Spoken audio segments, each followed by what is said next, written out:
But I apologize to everybody who had to read all that stuff.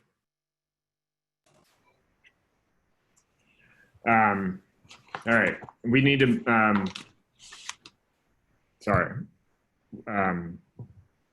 That was the end of public comment. Since the chat function is disabled, can we put back the public comment email address for a second? So since the chat function is disabled, if you have a question or comment that you want to submit over the course of the board meeting, please do so at the email address listed there, publiccomment@ura.org.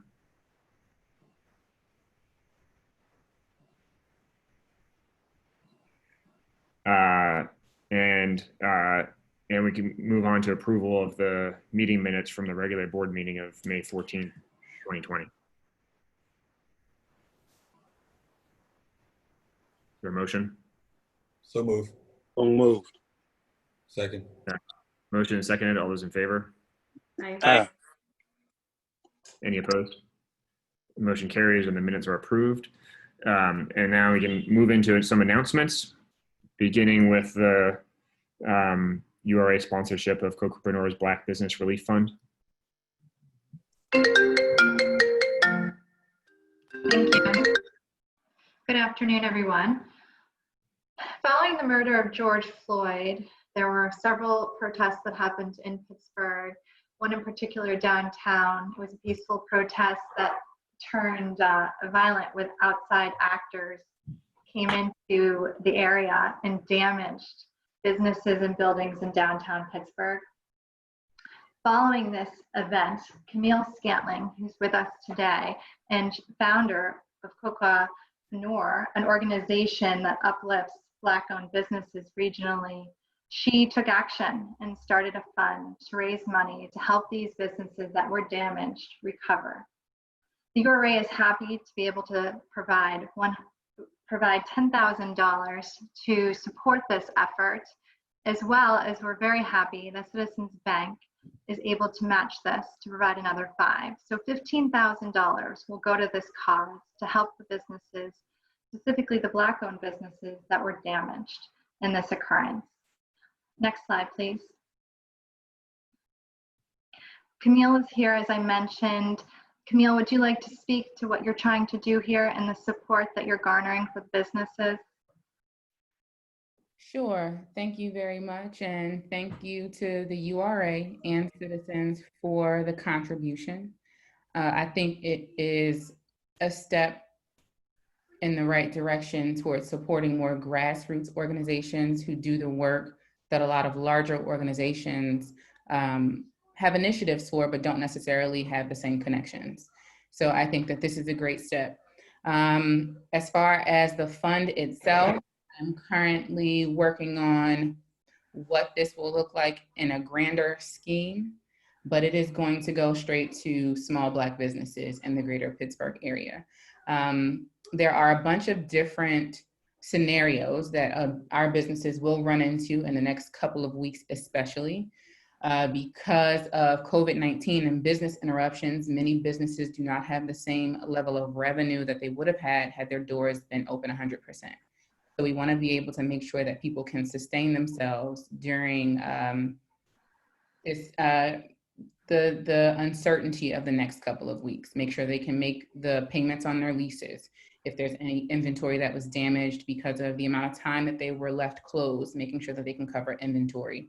In the larger scheme of things, this is something that Cocopreneur is looking to do long-term. There is currently not really a fund available for for-profit businesses, so we want to make sure that we meet that niche. A lot of the discussion now around diversity, inclusion, and equality tends to leave out the concept of equity. And this means that you're doing more for the people who need more for whatever reason. Our history in this country lends to why a lot of Black communities are in the state that they're in. And now it's time to do the work to make repair to that. So with organizations such as the URA, even when we talked about, you guys brought up the development that's happening around the city and offering contracts to Black contractors and construction businesses. it doesn't really mean much if they don't have the capacity to take on that type of work. So equitable development in that regard means helping them to get themselves to a place where they can take on large contracts and be a part of larger development. So we're talking about doing work like that. And again, I think this is a step in the right direction. We just have to continue to be intentional about how we help Black businesses grow, scale, and essentially take care of themselves. So thank you again. Yes. Thank you, Camille, for all the work you're doing, not just this, of course, but all the work you're doing with Black-owned businesses. And those who are listening or watching this at home, if you'd like to contribute, the link here will show you where to go. Or you can go also to Black Business Relief Fund, which has been, which has been set up to collect the dollars. Is that correct, Camille? Correct. That's through Inventrify, which is also a local founded organization. Thank you. Yes. So Camille, I'd also like to thank you for having the vision and the forethought to think about grassroots initiatives that can be supported by the corporate and philanthropic and civic sector community. A lot of us sent out messages to talk about standing in solidarity, and I think that this presents a real opportunity to sort of put our money and our support where our intentions are. And I'd also like to thank Councilman Lavelle for bringing it to the URA's attention and calling us into action to make this donation. I certainly see it as a catalytic donation. And as you think about and continue to talk about what you want to do next, I want you to understand that you have the partnership and the support of those of us here at the URA. And I would encourage the board to think about this as sort of an introductory point to the kind of work that we could be doing moving forward. And we look forward to providing more presentations such as this to really support the leaders that have already found the solutions that we spend a lot of time in boardrooms trying to figure out. So thank you, Camille. I appreciate your service. Thank you, Diamante. And if I could really quickly just insert this as well, because Sam brought this up earlier, but I would like to be more involved with the URA in a partnership role. And sometimes that means, bringing up things that could be more equitable or ways that the URA could be more intentional with the work that they do, right? So a part of being a community is making sure that we're keeping each other accountable. So I appreciate the opportunity. Absolutely. Thank you. Thanks for being here. Thanks for doing what you're doing. Mm-hmm.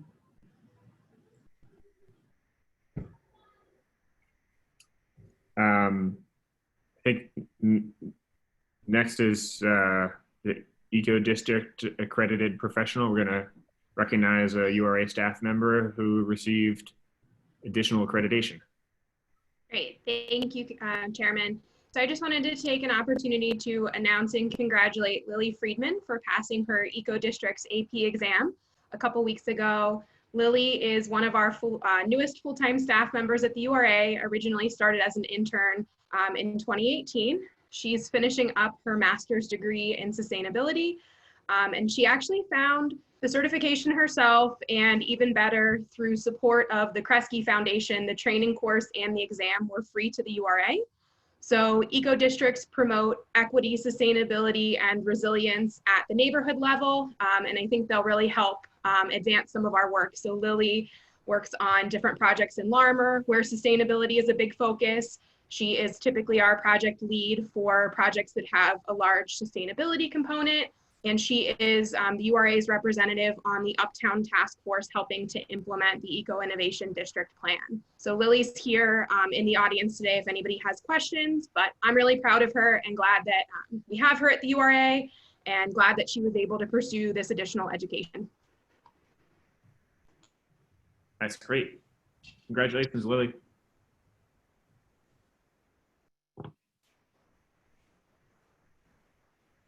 Great, and I'll take this one as well. Okay.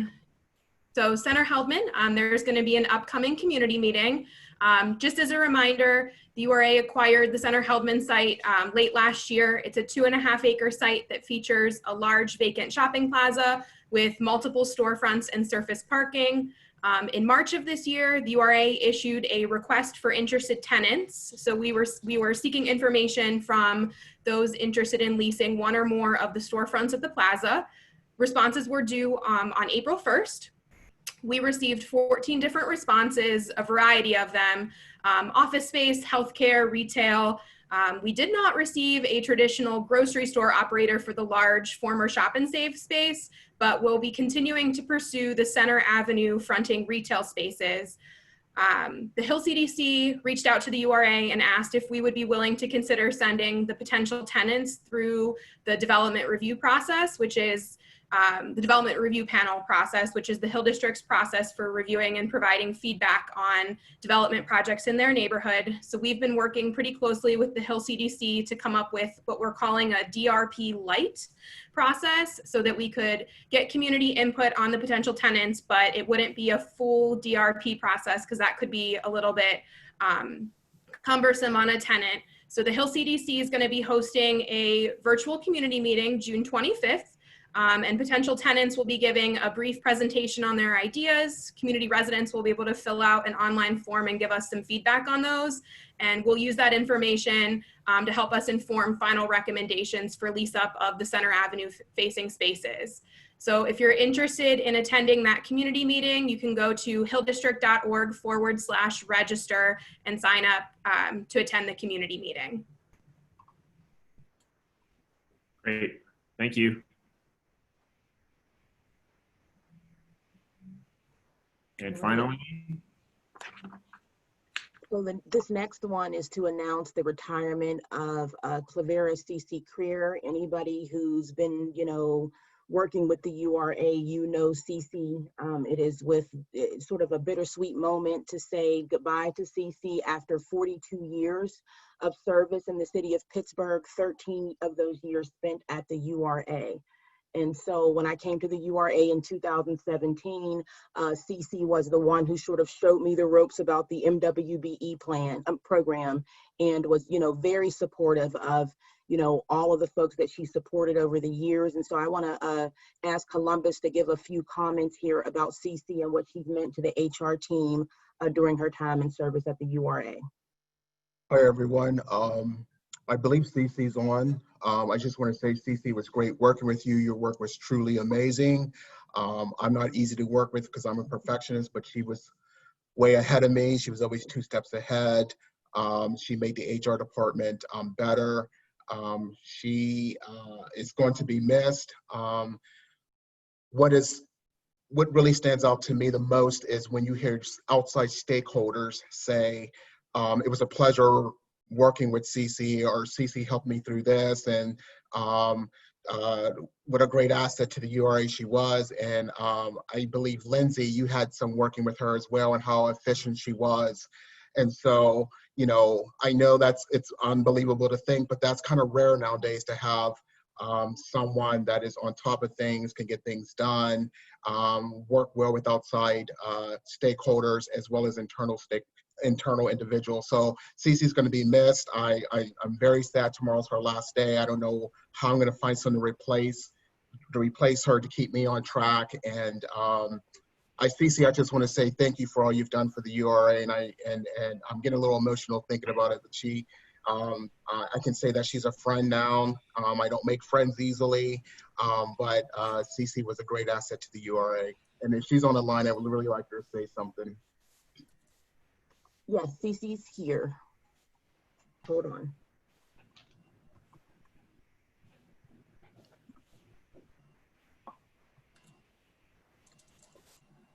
I'm not sure that she logged back in with the second round. I don't see her name, but this is being recorded, and we'll make sure that she gets the messages. All right, thank you. thank you. And CC, thanks for your years of service. So I think is that the end of the announcements? Yeah. One more. Oh, one more. Okay. Who's going to take this one on 2nd Avenue? Sure, I can start. Good afternoon. Thank you for this opportunity to brief the URA board on the progress our team has made on the proposal for the publicly owned parcels on and around the 4800 block of 2nd Avenue in Hazelwood. I'm Vanessa Murphy, a Pittsburgh-based senior project manager for the Community Builders, a national nonprofit that develops, owns, and manages affordable and income housing. I'm joined today by Ed Nesser, the Executive Director of the City of Bridges Community Land Trust, as our two nonprofit organizations partnered on our team's proposal to respond to the community's desire to include both affordable rental and affordable homeownership opportunities. To recap where we've been, in January, the URA staff notified our team that we were preliminarily selected as the developers and given a 90-day due diligence period to advance the design with respect to outlined deliverables. We met with the selection committee, many of which were Hazelwood stakeholders, to present the proposal, to present our organizations, to confirm that our proposal was on the right track, and to hear from them why this project was so important at the time. And the answers to the why were themed with the opportunity to create economic benefits for existing residents of Hazelwood, both in terms of housing and in terms of economic, retail, and commercial uses. We followed up with a more intimate conversation with three key stakeholders to refine the proposal program and then revise our designs and performance to include the feedback, at which time we were gearing up to have a broad community meeting to report out on the proposal refinements and to co-create a community engagement strategy. We were stopped shy of this due to the COVID-19 stay-at-home order, but are now in a position to resume the process. Quickly, the proposal has three components that are able to advance on parallel paths to jumpstart the implementation of the neighborhood plan released last fall. Component one will be developed by the community builders. It's a mixed-use, mixed-income apartment building with 44 units, 85% of which would be set aside for households at 60% AMI or below, and 15% unrestricted market. At the onset, we had proposed 100% affordable using an 80% income limit, and the stakeholders responded that they wanted some true market to create a true market mixed income community. The ground floor will provide between 5,000 and 7,000 square feet of ground floor commercial retail. Component two, my partner Ed Nesser will speak to in one moment. And component three is currently vacant land that the URA owns across the street from the apartment building. It's on the southern side of 2nd Avenue and abuts the railroad tracks. It's presently used as a community open air market, and we are recommending that this use continues in the near future, but be enhanced with solar canopies and parking to increase its functionality. The solar would offset the consumption of the residential apartment building and would provide shelter for the market vendors in the summer months. This component would be strongly guided by the community's interests and programming, but would remain in the URA's ownership until a higher, better use is identified in the future. It's a parcel that provides a view corridor into the Hazelwood Green site and therefore should really respond to and be developed intentionally with those parcels in mind, as well as we seek to integrate the neighborhood of Hazelwood Green and the existing fabric of the neighborhood. And at this point, I'll turn it over to Ed Nesser to speak to the homeownership component. Thanks, Vanessa. As Vanessa said, I'm Ed Nesser. I'm the Executive Director of City of Bridges Community Land Trust. And I just want to say quickly, thank you, Chairman Williamson, for your comments to open this meeting. And thank you for the URA leadership and staff and board for continuing to have these hard conversations about what we need to do as a city and a region to advance a true, equitable, and just city. City of Bridges CLT is a regional community land trust. We work with community partners to develop and steward permanently affordable homes throughout the city of Pittsburgh and Allegheny County. We envision diverse communities where people thrive, can build wealth, can establish roots, and can build community ties without the risk of displacement. And so key to that can be ownership. And so because of that, we're so excited about this opportunity to bring 12 permanently affordable homes to Hazelwood. As Vanessa outlined, we've had a series of early conversations with community partners and led us to the plan as it is right now that will go through further refinement. But the plan right now on our section of this project, as I said, contemplates creating 12 units of home ownership, 4 of which will be in a quadplex, which you see kind of in the bottom left-hand corner of the picture there across Hazelwood Avenue from Community Builders multifamily building. The quadplex would allow us a couple of things. First of all, the ability to create fully accessible units on the ground floor with 2 or 3 bedroom units above the 1 bedroom units. Would also allow us hopefully to serve a lower income bracket, hopefully into the 50 to 60% of AMI for at least a couple of those units. And then beyond those quadplex units, we have plans for 4 2-bedroom homes across Hazelwood Avenue. And then on Chatsworth Street, turning the corner, 4 3-bedroom townhomes would be on Chatsworth Street. The idea right now being that creating the larger, more families-oriented homes along Chatsworth places them on a quieter street with less traffic and larger yards that hopefully would be more attractive to families looking for homeownership opportunities. So as I said, all of these homes will be affordable to income to households earning less than 80% of area median, with our goal that the quadplex, like I said, will allow us to serve 1 or 2 households between 50 and 60% of area median. Lastly, our development budget for this does contemplate a new markets tax credit allocation. We've engaged Smith and Associates, who is responsible for assembling the ELDI new markets transaction that they used to create affordable for sale throughout East Liberty and Garfield.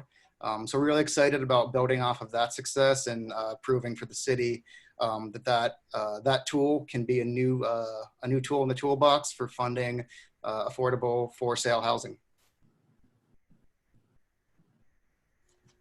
Thank you. Thank you. That was great. Really interesting briefing. Can somebody from the URA staff just say a couple words about what the sort of next steps and process is for this project? Yes, so Allison Jones is on the line and will provide a little bit more detail about the project. Allison? Thank you. So the next steps are to formally go forward with the community engagement process, engaging GHCC and the Hazelwood Initiative, in addition to formalizing the site control. And that's something that we'll be working with Nathan on. Thank you. Great, thanks. So that community process will continue before any action would have to be contemplated by the board. Yes. Correct. And when would be the next time we'd see this project? At least at a board meeting? Sorry, could you repeat the question? Sure, just asking when the next time we would see this project at a board meeting. I think there are a lot of variables, but I don't expect that we'll come before the board until there's something to vote on. Lindsay, this is Jessica. The next time would be when it needs to come for official exclusive negotiations. This is the step before exclusive negotiations. So I would assume in a couple more months, you'll see it here for exclusive. Thank you. Okay, great. Any other questions about this?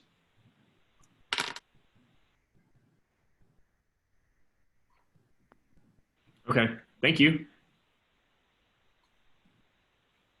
So we actually, compared to the last few months, feels like we have a pretty short voting agenda today, starting with some residential and lending investments that I assume, Jessica, you're going to walk us through. Yes, good afternoon, everybody. I am here this afternoon to talk specific to the Housing Stabilization Program. And as you all know, this is the program that is providing rental assistance and also mortgage assistance. Rental assistance to households that are below 50% area median income, and mortgage assistance that are below 80% area median income. And here is our COVID dashboard as it relates to this program that you have seen the last couple months. You can see we're up to 900 applicants. So 665 of them have either already received rental payments or are in the process of receiving rental payments. 80% are minority households and 56% are women-head of households. I want to speak real quickly to the comment about disclosing the public information related to this. At the Housing Opportunity Fund meeting last week, we showed demographic statistics. We also showed a map of everywhere in the city where we have helped, and the map is completely color-coded at this point for this program. And we identified folks based on demographics. We cannot share, unfortunately, the names or addresses of people who have received the funding or have been turned down for the funding. So I asked the folks that would like to see more information to send me an email, let me know exactly what demographic information you would like to see, because we'll just add that to our next set of slides for the Housing Opportunity Fund. But you can see here on this slide that the program originally was funded just by HOF, about $1 million a year for the first 2 years of HOF existence. It's getting another $1 million of HOF from the 2020 money.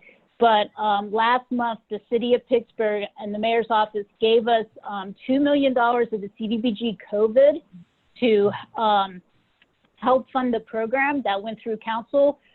Additionally, the Pittsburgh Foundation has given us $400,000. RK Mellon's given us $75,000. Wells Fargo's given us $40,000. Therefore, we have over $4 million. So today I am going to talk about contracts in the amount of a little more than $3 million that we are going to award to really help. You'll see on this slide, you see the wait list of 143 people.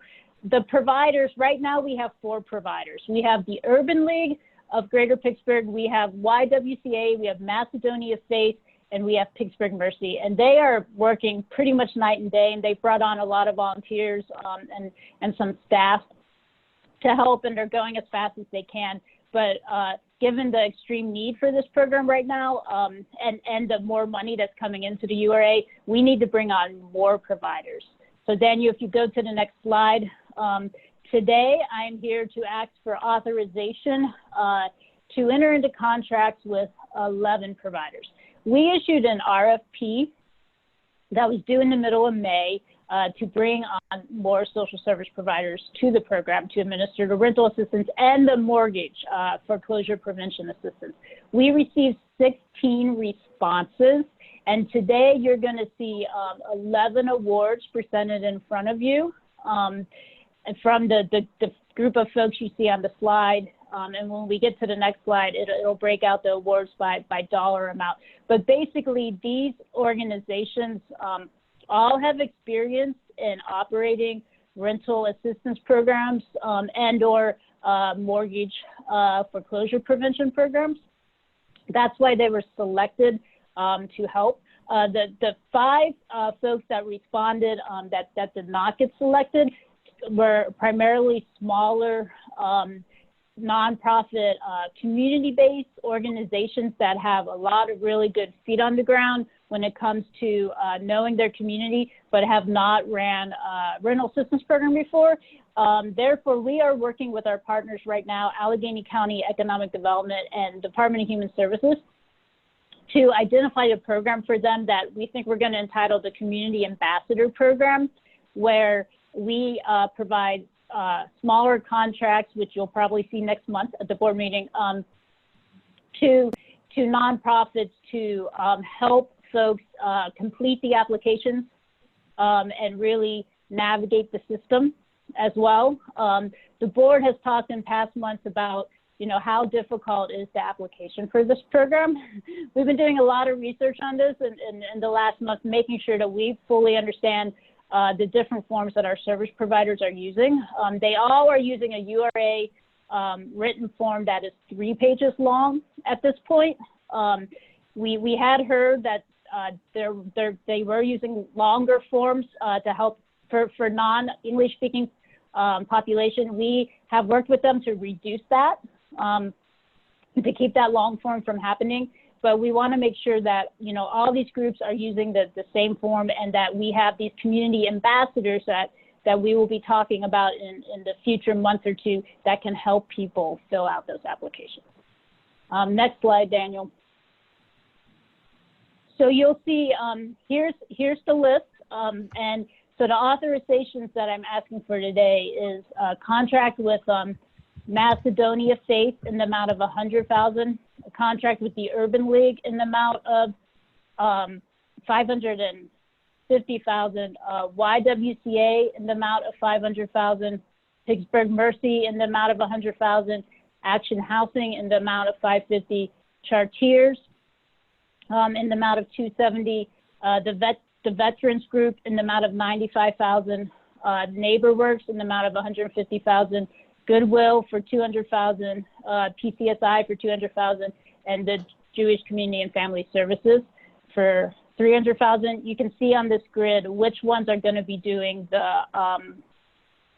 the mortgage assistance, and that is the Urban League, Action Housing, and NeighborWorks. Those were the organizations that had prior experience with that. We are also working with the Pittsburgh Foundation and the YWCA and Action Housing to figure out a way to tie the assistance directly with the courts and evictions when the eviction freeze stops.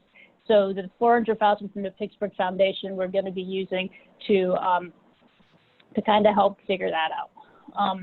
Today on the meeting, we have, I believe, two providers that would like to speak. I want to introduce Brenda Green first from the Jewish Community and Family Services. Her organization partners with several organizations that work with non-English speaking populations, and I want Brenda to talk a little bit about that. Brenda? Thank you. Thank you for introducing me and for welcoming me to do a public comment. And I also want to just thank you for the faith that you've bestowed in our organization. And I promise that we'll be good stewards of the funding, and we'll make sure that it gets out in the most efficient way to the families and households that need it. Yeah, I actually am the program supervisor in the Refugee and Immigrant Services Department. So myself and my staff work almost exclusively with non-English speakers and people that are new to the country. And by new, it might mean 6 months or it could mean 20 years. But they have barriers to accessing services, including housing, because of culture or language. So that's part of our mission, is to help alleviate that. But we'll also be working along with our food pantry and our SOS program, which is crisis management. So we have in-house interpretation. Within our department, we hire from the communities we serve. So among my staff, I have 2 Arabic speakers, a Nepali speaker, 3 Spanish speakers, a Swahili speaker, and an Uzbek speaker. So we have those languages in-house. We also contract with 30 plus independent consultants that are bilingual or multilingual. So they do interpretation and translation for us at an hourly rate. And then we also have a contract with Language Services Associates, which is based out of Philadelphia. It's a telephonic interpretation service, and they have several hundred different languages. So in fact, just recently I had to find a Hakka-Chin interpreter for a member of the Burmese community, and I was able to do that through telephonic interpretation. So we feel strongly that we'll be able to provide the services. And all forms that we use are always translated. Everybody gets paperwork in the language that is their first language. Even people that are English speakers, they can choose to still get materials in their own language if they want. We let the client determine that. In addition to that, we have licensed clinical social workers on staff, job counselors. So we're able to work with people, financial planners. We're able to work with them on sustainability plans and help them really moving forward, both with the assistance, but then with long-term goals as well through a variety of programs that we have within the agency. And as she mentioned earlier, we partner with a lot of organizations. One of the programs I supervise is our Immigrant Services and Connections program, ISAC, which is a DHS funded program.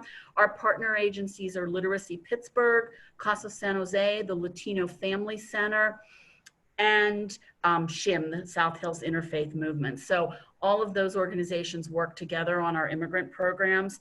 We also work very collaboratively with some of the smaller organizations that serve specific communities, like the Somali Bantu Association, BCAP, which is the Bhutanese Community Association of Pittsburgh, the Haitian community, a number of other groups. So overall, we know this is a big job moving forward, and we don't take it lightly, but we feel that we have the infrastructure in place to manage the grant effectively. Thank you for the faith that you've placed in us, and you won't be disappointed. Thank you, Brenda. Odell Richardson from PCSI, Pittsburgh Community Services, are you here? Yes, can you hear me? Yes. Okay, it's the first time I'm actually using this system in my office. Good afternoon. My name is Odell Richardson. I'm the Executive Director of Pittsburgh Community Services, Inc. I want to thank the Housing Opportunity Fund for putting forward our response to the RFP, putting forward to the URA. I want to thank the URA and especially Mrs. Walker, who was very encouraging and insisting that we put some sharing forward as far as this grant is concerned. Just to give you a very brief background, Pittsburgh Community Services, Inc. is the federally designated community action agency for the city of Pittsburgh. In response to Mr. Williamson's opening remarks about referencing the civil rights movement in the 60s, and in particular President Johnson's work that he did and putting that forward, that's where community action was born in 1964 when President Johnson declared the war on poverty. It led to the creation of over 1,000 community action agencies across the country. There's been a community action agency in the city of Pittsburgh since 1964. PCSI has been incorporated since 1983. We have one mandate with our funding. We're a line item in the federal budget, and that's to move folks that live at 125% of the poverty level and below to some form of self-sufficiency. Now, in sharing the Community Action Agency network with the passage of the stimulus funding, received $1 billion across the entire country. Every community action agency on top of our regular funding received funding to provide in our geographic areas a response to the COVID-19 pandemic.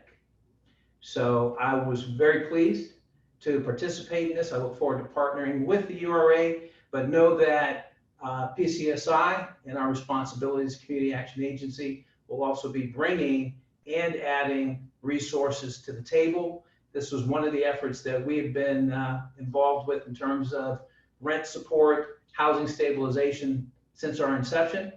And this time around and moving forward is not going to be an exception. We'll actually be able to add additional resources to significantly impact on this particular effort and other things that we're looking to do around the city of Pittsburgh.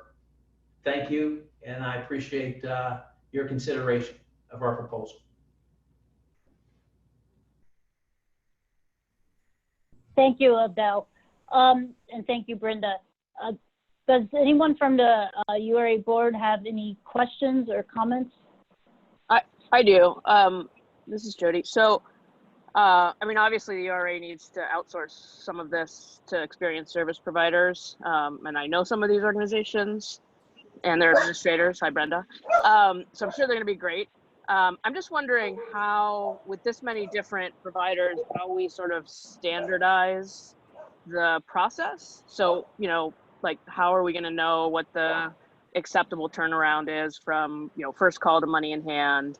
How, you know, I guess just sort of like what's the theory behind using 11 different service providers versus building up, you know, one or two and working closely with them. And I understand the language barrier is a significant reason, so that I understand, but I'm wondering about it in other terms. Right.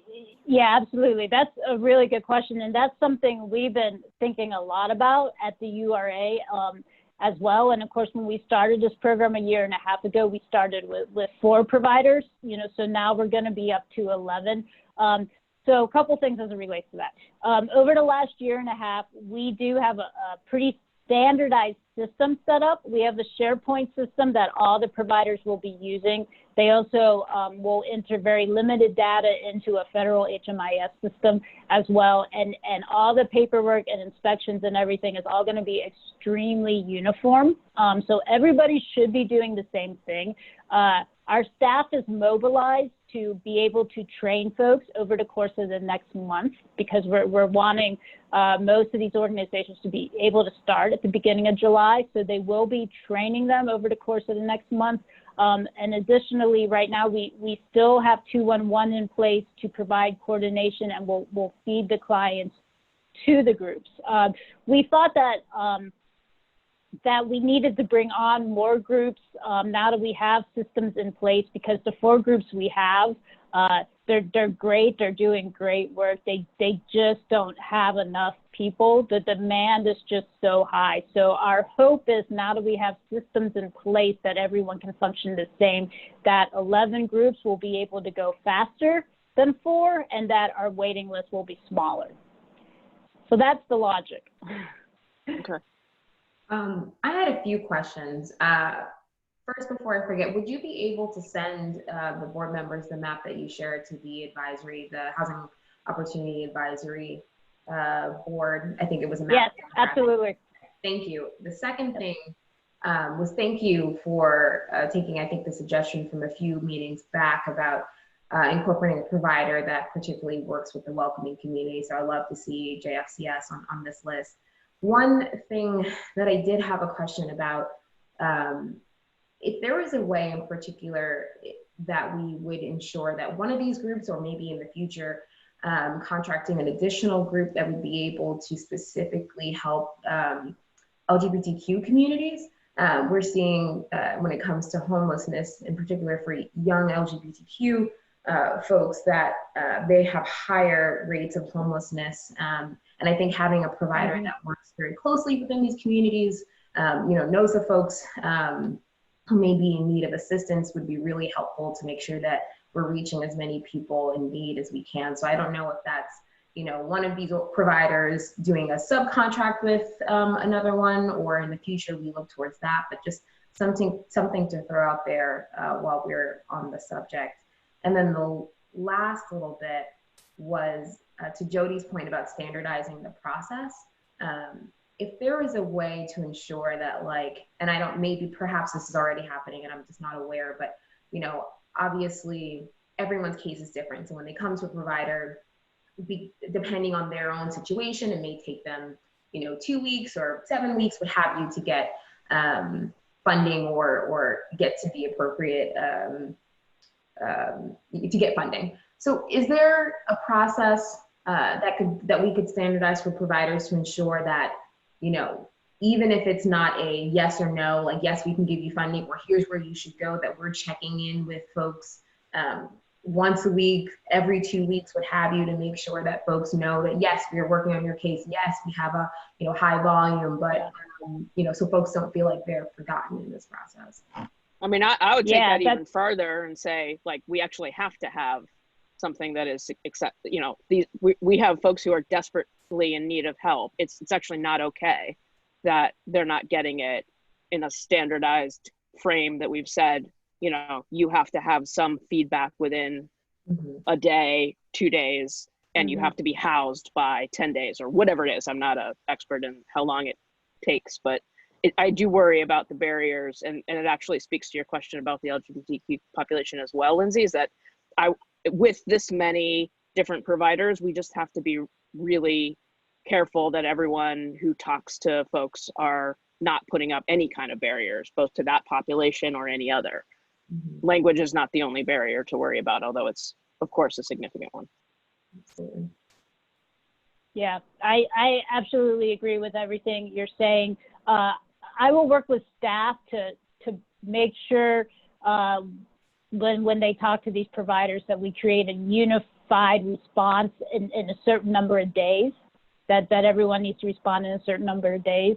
A couple of things that we are working on. We've been meeting a lot with Allegheny County Economic Development and the Department of Human Services, because we want to coordinate what we're doing with their programs as well. So if somebody lives 2 blocks outside the city limits and it's actually in Allegheny County and not in the city, they should be able to have a similar system that is similarly navigated. So we've been working with them to try to figure that out. We also want to make sure that our providers, if this program is not a fit, and it's a fit for a lot of people, but unfortunately, sometimes people are in a situation where they need longer term help. This program is a stabilization program and it's supposed to help people from between 1 to 3 months. If somebody is in a situation where they need longer term help, there should be a clean handoff between our provider and the ESG program provider.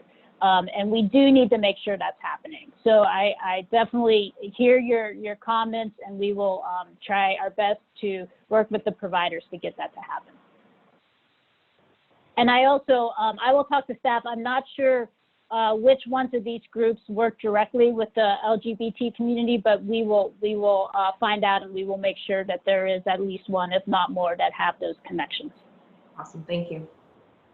So can I have 2 questions before we, I don't know, maybe take a vote on this, but is there a clear and seamless process for 211 to like, I don't know, direct people into one of these? I mean, how are they going to decide with 11 providers who somebody actually ends up working with?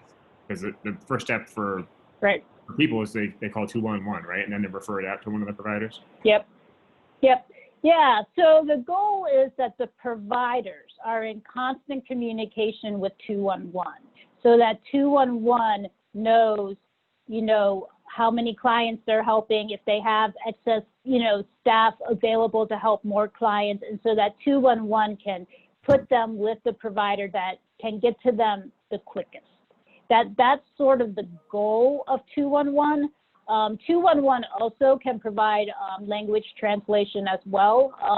So those are the reasons we have hired 211. Now, we have heard that there are some kinks in the process because some operators, 211 operators, might not have the same information as other 211 operators. So we're working to make sure that all the operators at 211 are operating the same way, but the reason we're using them as an intake service is so that they can coordinate that wait list and get them to the most available provider. Because what was happening before 211 was people were calling all 4 providers, getting on all 4 providers' wait lists.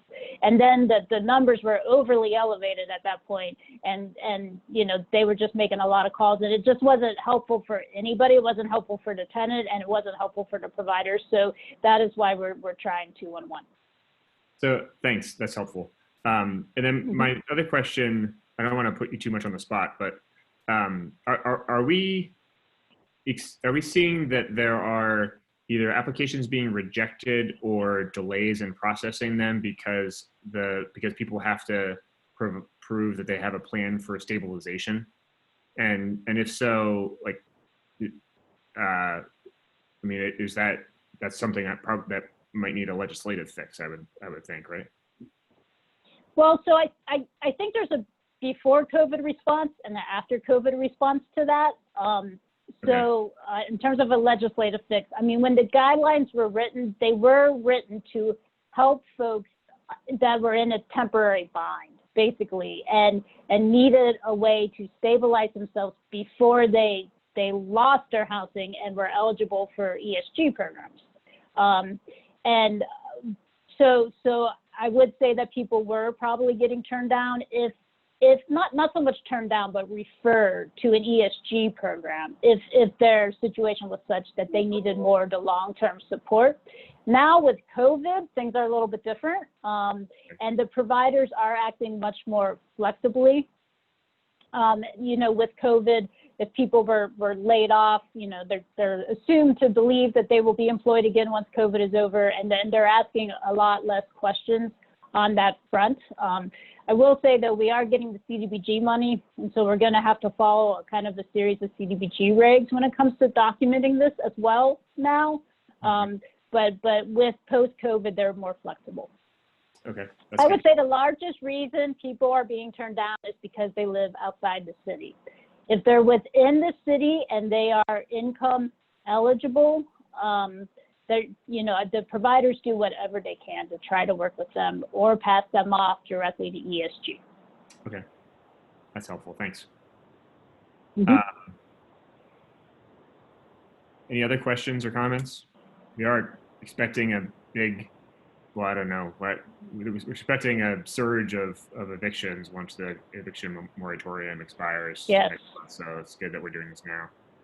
I just want to say quickly that I fully, I don't know if I'm allowed to say that, but agree with this, but I'm on the board of two of the organizations here, so I'm going to abstain. Okay. Any other questions or comments? And if there are none, I would ask for a motion to approve. So moved. Is there a second? Motion is seconded. All those in favor? Aye. Any opposed? And let the record show that Director Powell has abstained. Thank you. Great, thank you. All right, moving on to the overview of the COVID-19 Emergency Loan Fund. I'll take this. As you know, we started an emergency loan fund in mid-March in response to the COVID-19 pandemic and the fact that businesses had to shut down. This dashboard shows you where we stand as of June 5th. We had, at that point, given out 185 loans to businesses inside the city of Pittsburgh. We're continuing, of course, to run that fund. And we have gotten great results working with very small businesses, many of them who don't have access or haven't been able to access other sources of funding and financing to meet their short-term needs for the business, especially those that had to close and lay people off. So we've been focusing on that for the last couple, 2.5 months now. And our latest numbers. This, of course, leads me into the actual agenda item, which is the next phase in our plan to help businesses now into the recovery. If you can go to the next slide, please. So last board meeting, you were made aware and received the guidelines for a new program that we're hoping to launch starting today, if the board does approve this. And that is a recovery fund program for small businesses inside the city of Pittsburgh who need dollars in order to really reopen and get going again post the shutdown.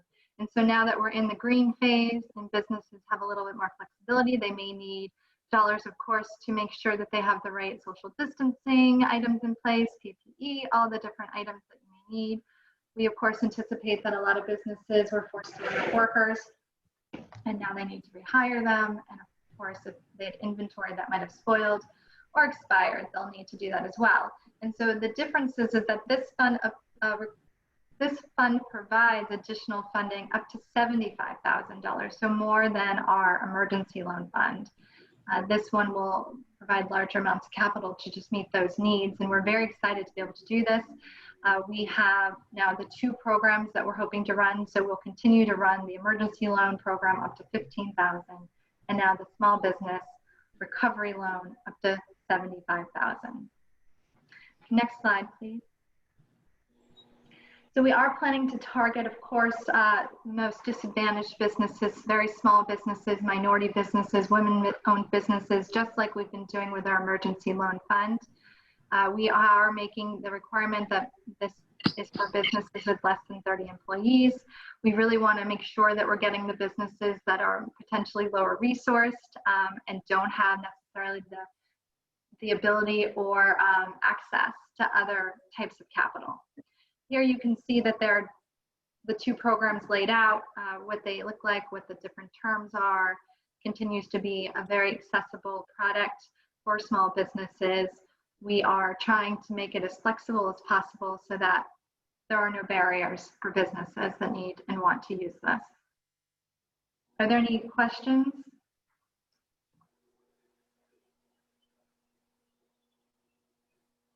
None here. Let's get this money moving. Yeah, it seems really straightforward. Thank you for working on this. Yeah, we're very excited that we're going to get money through the CARES Act. Thank you, to the city and the mayor for allowing us to get the $5 million to help seed this new program, this larger recovery fund program, and we are hoping to get that out the door as soon as possible. When can businesses apply? Starting today, right now. Not today. Okay. I just made, well, if you approve it, if you approve it right now. Okay. How are It's we the getting same it? link that we had. So just so you know too, if you had shared the link to the ELF, the Emergency Loan Fund, it is the same link. And so businesses now can apply for either at the same application. I'm sorry, go ahead. Representative Gainey, do you have a question? No, I did, but she answered it at the end. Thank you. Okay. But I just was curious. I am a little curious.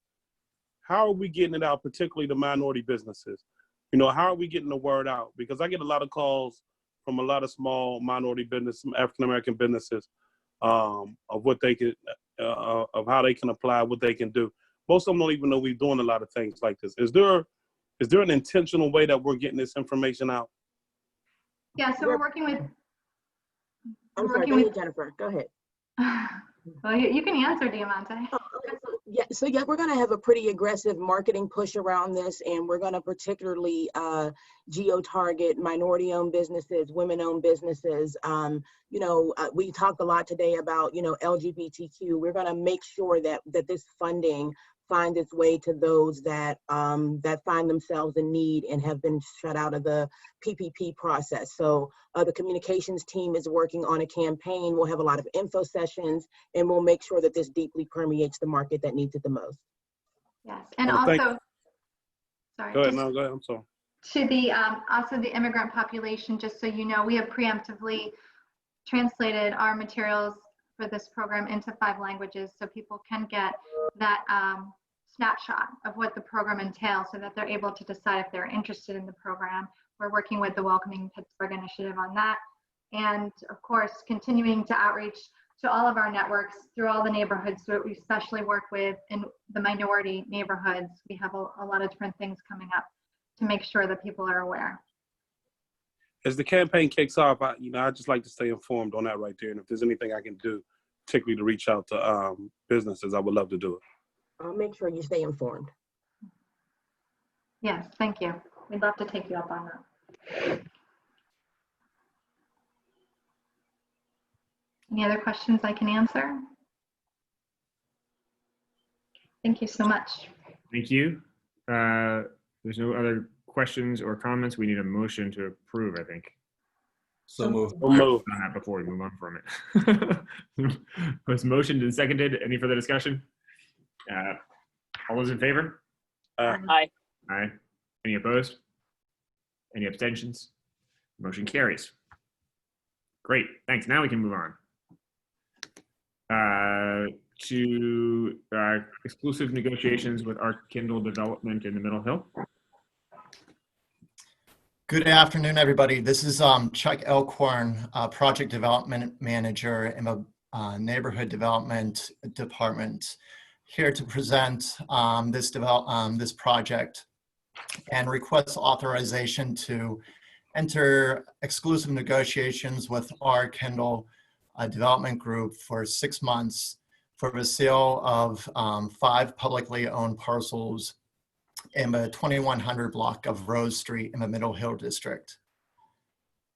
In last summer, in 2019, the URA released a request for qualifications seeking development expertise and proposals for 70 publicly owned parcels along the Center Avenue corridor in the Middle Hill.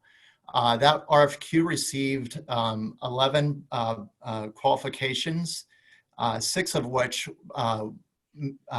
were presented to the board in February for exclusive negotiations. And all those are now going through more due diligence process. So Art Kendall has been talking with URA staff on their proposal, and we feel comfortable moving them through the exclusive negotiation process so they can do some more work on their budgets and design proposals and go through the community design process with a DRP.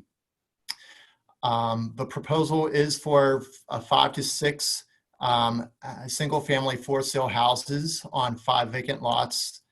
One of the houses would be affordable to a household at or below 80% AMI. And the proposed units will be will range from 1,200 to 2,000 square feet with 2 to 3 bedrooms, integral garages at the ground floor. Together, the parcels are a little over 10,000 square feet. And our Kendall development is a Pennsylvania company based in Warrendale, PA. Is there any questions regarding this development?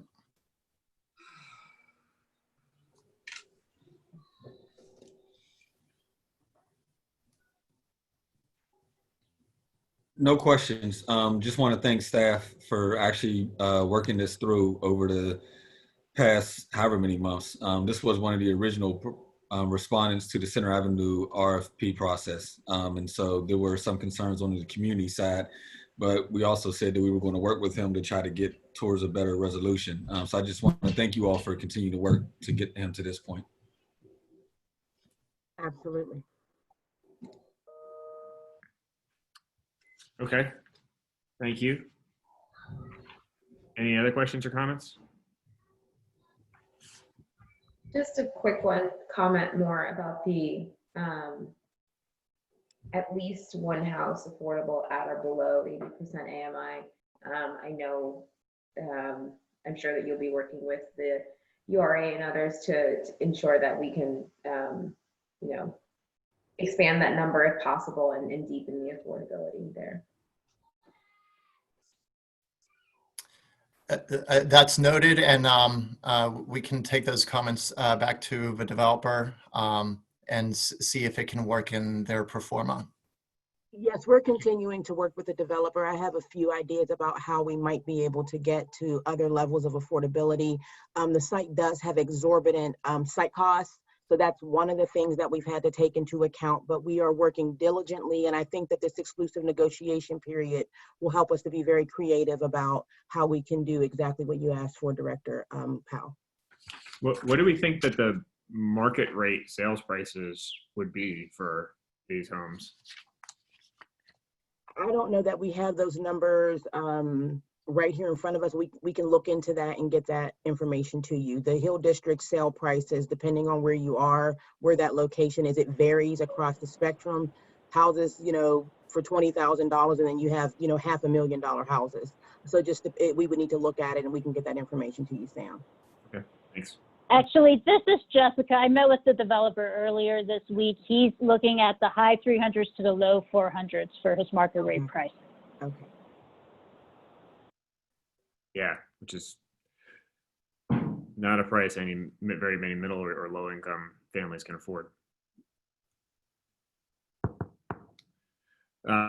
So okay, but this is exclusive negotiation. So you know, it's going to come back to us, and we have time to dig deeper into those numbers and try to push for greater affordability. So I'm gonna chime in for a second, only because, and we need to have a sort of a comprehensive conversation over affordability, which is absolutely needed. I'm an advocate for it. At the same time, when do you embrace market rate development, right? So earlier in the conversation, when we started this meeting, we were talking about the shop and save. Part of the reason that wasn't able to sustain itself, at least one factor, was the lack of market rate, the lack of expendable dollars within the communities to support the grocery store. And so I'm not suggesting I have the answer, but I do think at some point in time, it'd be helpful to work with staff, especially in a neighborhood like the Hill District, where you need to figure out what is the healthy balance between pushing for affordability, but also needing market rate development to support Avenue as we try to redevelop that. So it's just, I think it's whoever appropriate on staff, it would be helpful for me at least to sort of try to talk that through and better understand that. That's a really good point. Agreed. We'll schedule a follow-up to start to talk through that. Thank you. Okay, so now the proposal is to move forward with exclusive negotiations here. So any additional questions or comments or issues with that? And if there are none, then a motion to approve would be in order. So move. Second. Thank you. All those in favor? Aye. Any opposed? Motion carries. Great, thank you.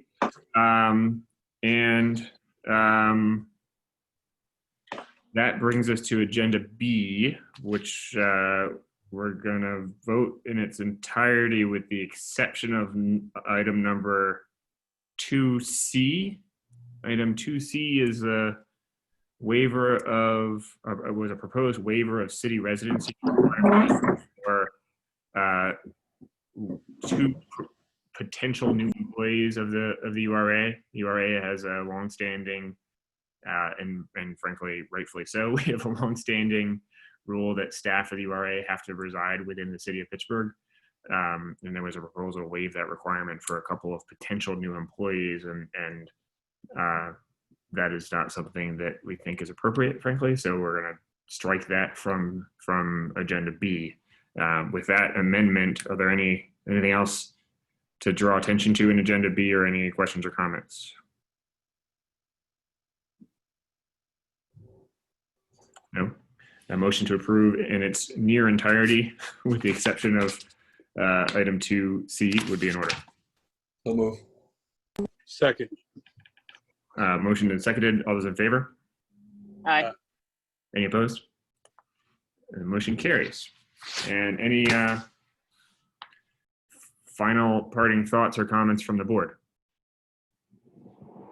Oh.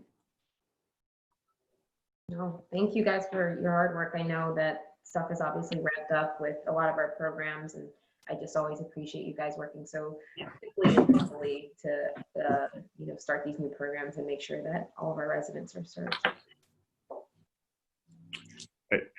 Can Greg or Diamante, can somebody provide like a real quick 30-second update on the return to the building for the URA and the current thinking on when these meetings will resume? Absolutely. So as the board is aware right now, to make the public aware, the URA has formed an internal committee called the COVID Action Team. And so they dedicate the majority of their time developing a plan to help repatriate us to the building. I believe that the county moved to the green on June 5th. And so we had a plan in place that said that, when the county moves to green, we will, over a 3-week period, start to recommission the 412 Boulevard of the Allies building for reoccupation. So the goal at this point is to begin allowing staff to migrate back into the building.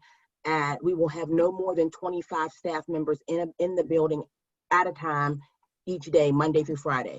So we've all been given, a really fancy color coding system, so we know which bucket we are in, so that we can begin to access the building and do a lot of the things that are challenging to do from home. We've made it work over the last 90 days, but we certainly need access to our facility in order to work at maximum efficiency.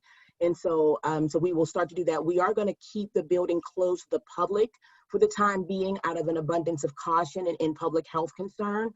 But we'll, certainly allow the board to access the building as needed, and staff in droves of 25 will be able to access the building. We can provide a more public-facing update in July, but I do anticipate at least 1 or 2 more virtual board meetings at this time. But we are very eager and excited to get back into our building and begin interfacing with the public in person again. And I want to thank the staff and those who sit on the COVID Action Team, Daniel Grantham, Columbus Brooks, Corey, Constance. I'm probably forgetting somebody's name. Please charge it to my mind and not my heart. But they've worked very hard and spent countless hours coming up with a really thoughtful program under our legal department's guidance. So Nathan and Columbus work very closely together to make sure that we're following both HR policy regulations as well as any CDC regulations or any edicts that come out from the governor's office. Thank you. That's really helpful. Okay. If there's no other updates or good and welfare, then a motion to adjourn, I think, is what we need. So move. Second. All those in favor? Aye. Aye. Any opposed? The meeting stands adjourned.